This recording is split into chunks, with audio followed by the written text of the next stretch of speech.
Good morning. Today is March 13th, 2024, and we'll continue with Tanya. We did a little summary of 24 lessons yesterday. Today's Tuesday. We talked about basically the nature of the soul, composition of the divine soul and animalistic soul. And we talk about 10 Sfirot, how the 10 Sfirot interact on different levels, and we discussed that thought, speech, and action are essentially manifestations of our inner soul, our deep core, in which is a pre-words, pre-letters, that sound as thought that happens in our minds, that is basically anchored in the Chokhmah. There's a Chokhmah, Bina, Da'at. We talked about the 10 Sfirot. Here's a picture, just a reminder. 10 Sfirot, they all connected with Ein Sof, with the light of the Hashem's light, that it gets filtered as it comes down to us in order for us to understand and to see it. It's like glasses, filters. Without that, we'll go blind. We'll be too much overwhelmed with the infinite light of the Almighty. So now we're going to continue. We discussed all that in the previous lessons. This is today lesson, I think, 38.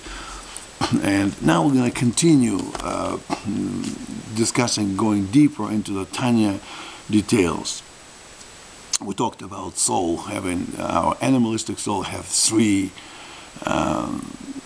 garments, which is thought, speech, and action.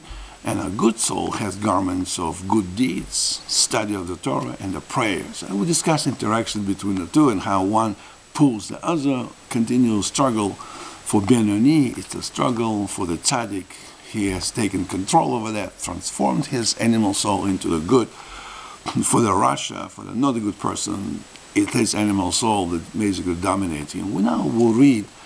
Now we can go further, lesson 25, but we'll finish lesson 24 by reading a small statement here that Rabbi Miller, I highly recommend to get this book, Shnei Zalman's Practical Tanya by Rabbi Chaim Miller.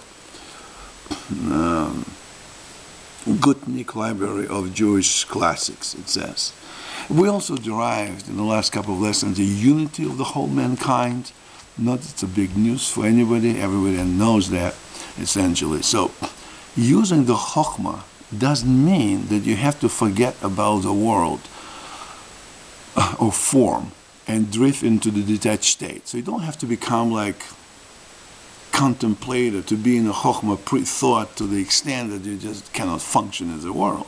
On the contrary, if you remain anchored in your Chokhmah, you can still function in the changing world of time, in a thought world. There is no time and space. God does not have time and space. He gives it to us as an expression of His will, and we function in this world as a complementary, as a part of the physicality that divine wants to have in the world in order for the world to be complete, to have divine and physical. It's a continuous struggle of the nature, so to speak. So it says, if you remain anchored in the Chokhmah, you can still function in the changing world of time, but you will not be controlled by it. And we started our whole notes of these discussions on the past. How does it help the person in a practical physicality of today's world, not in the world to come, not in the nirvana of paradise, but today? How does it help us deal with the problems in the family, with the friends, with work, with health, and whatnot? Rather than constantly living in the shadow of your past experience, and we said that the experience what determines our decision to go to the right or to the left, to the good or to the bad. It's experience. Only Adam and Eve did not have that experience. The rest of humanity did. Rather than constantly living in the shadow of your past experience, anxious about what the future may hold, if you use your Chokhmah and live in the now, you will be able to change your perspective of how important the past and the future really is. If you can feel, quote, I'm with God now, not I'm trying to reach to Him, get closer, but I'm already with Him now, taking the non-duality of the world, the way Tanya and Kabbalah presents. And I sense God within all things. It's already, I'm within, with it. Then your personal history and future uncertainties will cease to concern you so much. Your OCD, your worries, your anxiety will disappear. I wish it worked for me too. I have the same problem as the rest of you guys.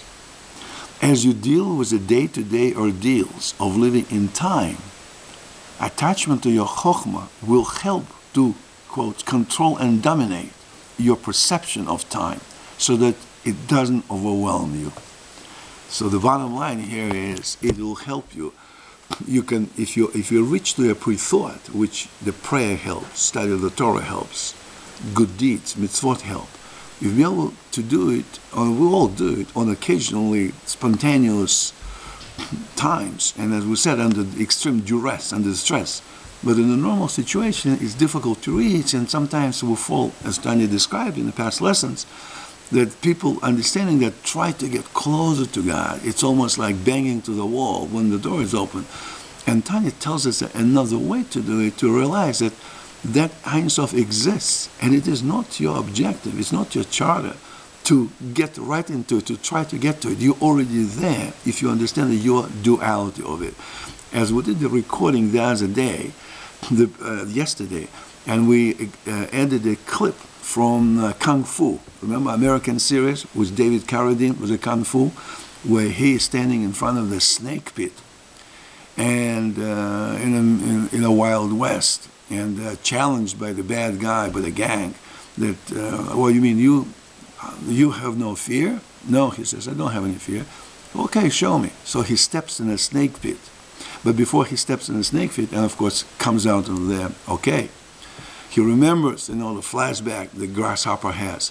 His master is talking to him. He's asking his master, how do you reach this state where you have no fear? And the master tells him something like, you have to reach your inner self has to line up with the outer. And essentially that Kung Fu mentality, that the 5th century BCE, before Common Era, 5th century monks, Manchurian monks, I forget, it's between Wuhan and Beijing, that monastery. The monks developed Kung Fu, and his master is telling him essentially, if you read that clip, and I added, in a previous lesson, I added the link to that clip, from a minute 2, for marker 2 minutes to marker 3 minutes. That's what comes in, and it hit me yesterday as I watched that, how it describes Kabbalah, how it describes Tanya, how it describes the concept of God that is non-dual, the unity of God. That's what the Chinese monk tells grasshopper, and that's the essence of the Jewish belief, and that's essentially the essence of entire universal structure for the whole humanity. Have a great day, and we'll talk tomorrow. We'll continue now with lesson 25. Today's lesson 38, but we'll go with the chapter 35 of the Tanya. We are roughly halfway through the Tanya.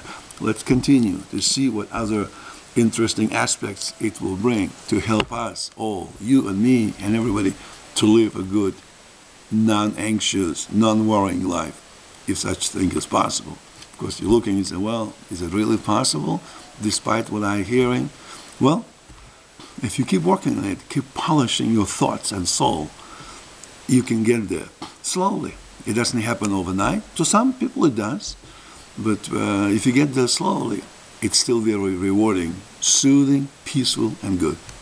Have a great day.